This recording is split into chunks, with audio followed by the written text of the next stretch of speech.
I'm just putting it out there, last year was an amazing one for Otome games.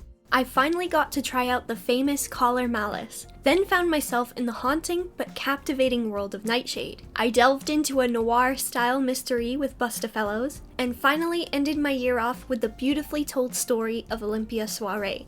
Just when I thought my year couldn't get any better, Idea Factory announced, seemingly out of nowhere, that they would be localizing Cupid Parasite, which was met with a lot of enthusiasm by Otome fans.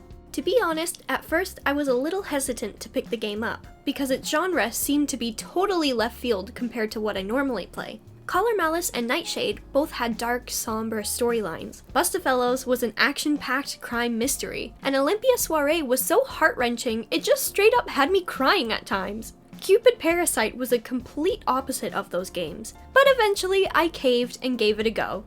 And you guys, I think this is the best rom-com Otome I've ever played. Cupid Parasite follows our main character, the Roman goddess herself, Cupid. One day, she ends up getting into an argument with her father, Mars, claiming that humans are capable enough to find love themselves, rather than requiring divine intervention from the gods above. To prove this point to her father, she descends to Earth as a woman named Lynette Mirror, and begins working at the top bridal advisory company, Cupid Corporation. After quickly becoming the top bridal advisor without using her divine powers, she is offered a promotion by her boss as long as she can fulfill one condition: help 5 members in the Cupid Corporation find love. Her boss explains that multiple bridal advisors before her have been unsuccessful in finding matches for these men, also known as the Parasite 5, and Lynette may be their only hope. Lynette knows that if she can attain this promotion, she can finally prove her father wrong, so she willingly accepts the condition, completely unaware of the hysterical escapades she's about to embark on. Now let's take a look at the Parasite 5. First off, we've got Gil Lovecraft. No matter how much time passes and how hard advisors try to help him, he just can't seem to move on over a past love from years before, making him the lovelorn parasite. Next up is Lynette's boss himself, Shelby Snail. This man aims for nothing but perfection and maintains his SS status no matter what. Due to his extremely high standards, no one can come close to being a suitable candidate for him, and that is what makes him the prestige parasite. Next is the mythological obsessed fanatic, Raoul Aconite. His obsession with mythology holds no boundaries, and as soon as anyone comes close to him, he'll talk their ear off about Poseidon, Satan, and the time a god saved him from near death. Due to this, he has been named the Obsessed Parasite. Next is the Glamour Parasite, Ryuki F. Keisan. He has an extremely high beauty standard, and won't even recognize humans below a certain beauty grade. Due to this, people tend to get quite offended by him. Well, I mean that, and maybe the fact that he missed people in the face whenever he wants.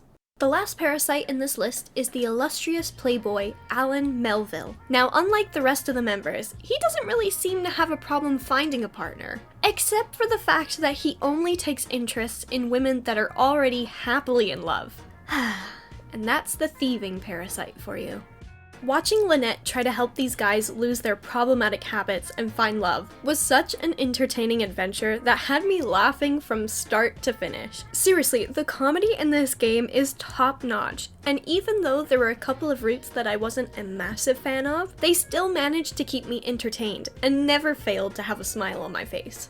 Some game features that I really enjoyed in this title was the love chart it provided, letting you know which character route you were heading towards, and the flowchart in the story that allows you to skip to a specific scene that you wanted. Another thing I want to mention is that the translation in this game is amazing. It's easy for some companies to just slap on a machine translation, but you can tell the localizers at Idea Factory specifically edited some phrases to match today's current vocabulary, with phrases such as boomer and thirst trap. Yes, I'm not joking, these words are actually used. Another positive thing about this game is the endings. Now, of course, it wouldn't be an Otome if it didn't have multiple endings, but I found that all the endings tended to be pretty good, even the ones that are considered the bad endings. What I mean to say is that no one dies in these supposed bad endings, which is a major plus for my sensitive heart. When I finished a bad ending, I wasn't sitting there scarred for life or depressed, but instead I thought, okay, I can deal with that. Some of the endings actually had me laughing at the ridiculousness. So, in all honesty, don't be afraid to get a bad ending every now and then. When I play a game, I like to make little notes on my phone to help me with review videos. And at the very top of my notes, in all caps, I just have, "Why does this music slap so hard? 11 out of 10. But I'm seriously not joking, the soundtrack is so good. I specifically love Alan's, Ryuki's, and the Sensitive Parasite theme songs. I was listening to the soundtrack non-stop for about a month. I honestly couldn't get enough of it. You can also get this on iTunes, so I would highly recommend checking it out if you can. At this point, I'm going to sound like a broken record, but the voice acting in this is perfect as always. This was my first time hearing Makoto Furukawa in an Otome, and not only did I think he did an amazing job, he voiced my favorite character, so I was having the time of my life playing this game. Now, some of you might wonder if there is a specific route order that you should play. I personally think that for the first 3 routes, you can play Gil, Shelby, and Ryuki in any order, but I highly suggest playing Raul's route 4th and Alan's 5th, because they do contain quite a bit of spoilers, especially for Alan's route. Now, this game also includes a secret route once you finish all 5 characters, and let me tell you, the secret route isn't a letdown in the slightest. From my experience, the secret routes, or epilogue routes, tend to be shorter than regular stories, but that isn't the case in Cupid Parasite. The final route is just as long as the other characters, and that route was one of the best conclusion routes I've ever played in a game. If you guys pick this up, I urge you to stick to the end of the game, because you will be treated with one of the most satisfying finales.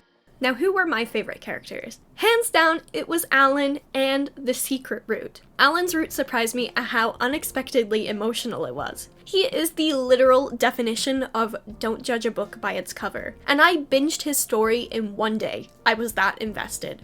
Now, going into the secret route, I wasn't expecting much, but I ended up loving every single minute of it. I won't go into detail with you guys because it is the secret route, but truthfully, I don't think it will let you guys down. Honorable mentions have to go to Shelby and Ryuki. Shelby because his route has an Otome trope that I get weak in the knees for, and Ryuki because he's just a sweet baby angel who needs protection at all costs. Now, on to my final thoughts. Do I think this game is for everyone? I 100% absolutely, wholeheartedly say yes. Although Cupid Parasite has a few serious elements here and there, it was such a cute, lighthearted comedy that just made it easy for me to sit down, turn off my brain, and get lost in Lynette's crazy world. Now, what would I rate this game? This game deserves nothing less than a solid 9 out of 10. Some people might even say 10 out of 10. Even though I tend to lean towards more darker mystery otomes, this game was a blast from beginning to end, and I know that it's a title that I'll definitely be replaying again in the future. So if you haven't had the chance to play Cupid Parasite yet, I highly recommend picking it up. If you're still a bit hesitant after watching this video, then I would recommend waiting until it goes on sale and then purchasing it. But ultimately, I believe that it's a game that every Otome player should experience. So I hope you enjoyed this video, and if you do decide to give this game a go, then prepare yourself for a hilarious, knee-slapping adventure that'll have you both swooning and laughing from start to finish. Hey everyone, I hope you're all doing well. Thank you so much if you stuck to the end of this video. This was actually a script that I had written back in January, at the time when I had, you know what. So I had to go back and re-edit a few things, but I still stand by what I say. This is an amazing game, and I will definitely be replaying it in the future. Thank you all so much for watching, and I would like to ask you guys, who is your favorite character in Cupid Parasite? Please leave it in the comments below because I would love to hear your guys' opinions. I hope you guys are having a wonderful week, you guys are staying safe, and I will talk to you all very soon. Bye!